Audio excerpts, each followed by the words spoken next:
Website. Maybe you're thinking about having your first one made, or maybe you just need a new, better one. In any case, you should know at least some of the basics about web design. And no worries, it will only take 3 minutes. First of all, let's face it, a website is the core of your online marketing activities. If you look at all the marketing channels and techniques, what they actually do is bring visitors to your website. And the main purpose of a website is turning these visitors into customers. In marketing terms, this is called conversion. A bad website will basically cause you to waste money on other marketing methods, because you don't need more visitors if you can't turn them into customers. So the better your website is, the more visitors are converted into your customers. And it doesn't really matter whether you sell consumer products online, provide local services, or build houses. Many people in the industry call themselves web designers, but they're really just a bunch of geeks with some basic coding knowledge.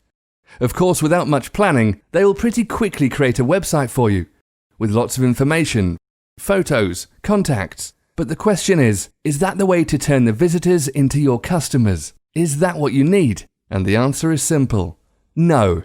What you have to do is look for someone serious about web design. Well, that's where we come in. This is how we make websites, by following this 7-phase web design process. Phase 1. Analysis. The first step is always about information gathering, identifying things like the website purpose, goals, and target audience. Phase 2. Planning. A plan includes a definition of the sitemap, structure, and technologies that we're about to use.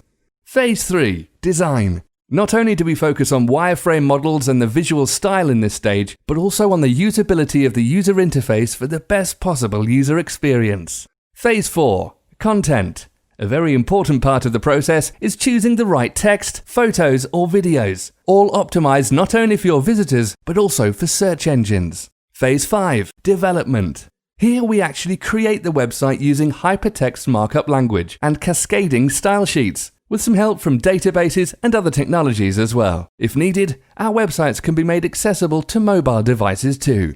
Phase 6. Testing. We test all the technical features like code and scripts, compatibility with major browsers, but also we ask ourselves if the website really fulfills its purpose. Phase 7. Deployment. After we launch the site, our job is definitely not done yet. We always monitor what's happening after the start, enabling us to fix any possible deficiencies. And, if you want, we can also manage the future maintenance and updates for you.